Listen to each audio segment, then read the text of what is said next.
பொருட்கள்லாம் வாங்குறதுக்கு கடைக்கு போகிறோம் இல்லையா, நம்ம போகும்போது சில பொருட்களுக்கெல்லாம் தள்ளுபடியும் போட்டிருப்பாங்க. ஏன் அப்படி போட்டிருக்காங்க? தள்ளுபடினா என்ன அர்த்தம்? பொருள் அதிகமாக விற்பனையாகவும் சேமிப்பு கடன்களை இருக்கும் பொருட்கள்லாம் விற்பனை ஆகணும் இல்லையா, அதுக்காக தள்ளுபடியாக விற்பனை செய்யறாங்க கடைகளில். இங்கே இருக்கிற ஷர்ட்டு, பேண்ட்ஸு, ஹேங்கர் பாரு, 100 ரூபா, 800 ரூபா, 100 ரூபான்னு குறிச்சிருக்கு. பொருட்கள் மீதோ இல்லைன்னா அட்டை மீதோ எழுதி அவங்க குறிப்பிட்டிருந்தா இதைத்தான் குறித்த விலை சொல்கிறோம். ஏன் அப்படி? இப்போ ஒவ்வொருத்தர்கிட்டையும் போய் சொல்ல முடியாத காரணத்தினாலும் நிறைய பொருட்கள் விற்பனை செய்யும் போதும் பயன்படுத்துவாங்க பெரிய பெரிய கடைகள்லாம். அதனால இதை குறித்த விலையை சொல்கிறோம். இப்போ இங்கே பாருங்கம்மா, ஃப்ரிட்ஜும் வாஷிங் மிஷினும் கொடுத்துருக்கு. ஃப்ரிட்ஜுக்கு 10% தள்ளுபடி கொடுத்துருப்பார், வாஷிங் மிஷினுக்கு 20% தள்ளுபடி கொடுத்துருக்கு. இப்போ ஃப்ரிட்ஜோட விலை 15,000னா 10% தள்ளுபடிக்கு 15,000 × 10/100 1500 ரூபா வருது. இந்த 15,000த்துல 1500 போச்சுன்னா 13,500 ரூபாய்க்கு நம்ம ஃப்ரிட்ஜை வாங்கிட்டு போகலாம். அதே மாதிரி அந்த வாஷிங் மிஷின் எடுத்துட்டா 20,000 × 20% போது 20/100 4,000 ரூபா. அப்போ 20,000த்துல 4,000 ரூபா போயிடுதுன்னா 16,000 ரூபாய்க்கு நம்ம அந்த வாஷிங் மிஷின் வாங்கிக்கலாம்.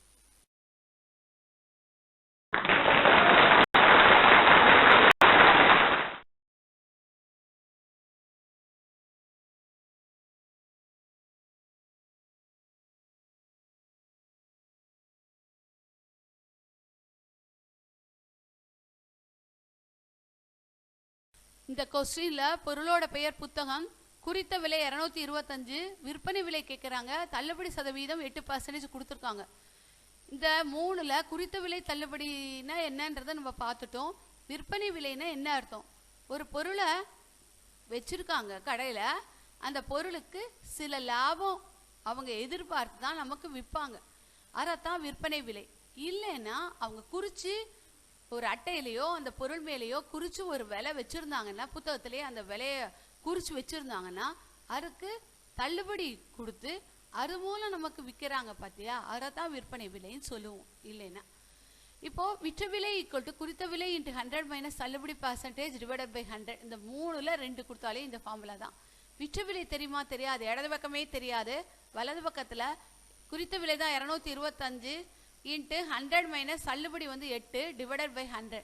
100ல் 8 போனால் 92/100. 225 92ஆல் பெருக்கி 100ஆல் வகுக்கும் போது நமக்கு 207 கிடைக்கிறது.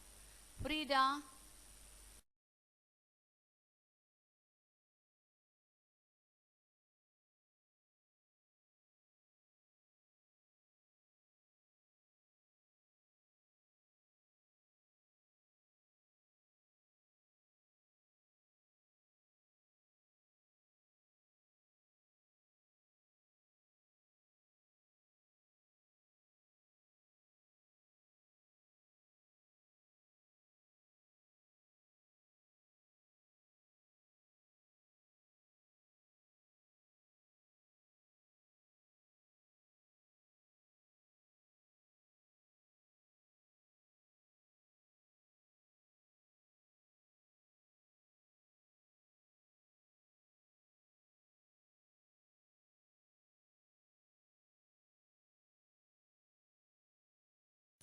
இந்த மின்னணு கடிகாரம் இருக்கு. இந்த கடிகாரத்தோட குறித்த விலை 750, விற்பனை விலை 615, டிஸ்கவுண்ட் தெரியல இசட்டு கொடுத்துருக்காங்க.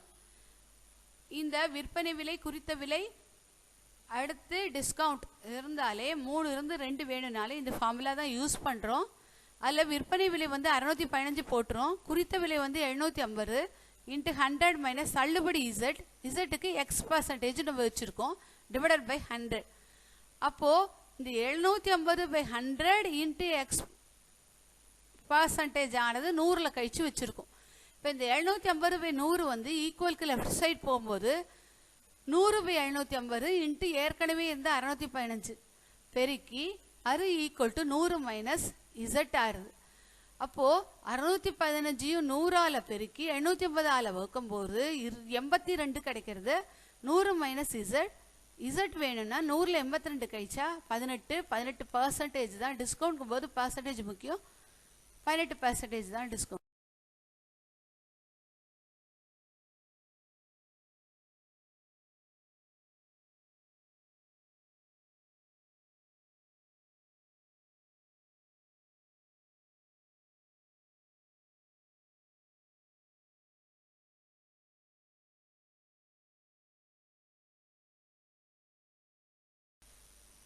கொஸ்டினில் பொருளோட பெயர் வந்து எல்இடி தொலைக்காட்சி, குறித்த விலை தெரியல, விற்பனை விலை 11,970, தள்ளுபடி வந்து 5% தள்ளுபடி. இதில் விற்பனை விலை கொடுத்துட்டாங்க 11,970, அரி ஈக்குவல் டு குறித்த விலை வந்து நமக்கு ஒய் இன்ட்டு 100 மைனஸ் தள்ளுபடி பர்சன்டேஜ் வந்து 5 இன்ட்டு டிவைடட் பை 100. 100ல் 5 போனால் ரைட் சைடில் உள்ள 100ல் 5 போனால் 95/100.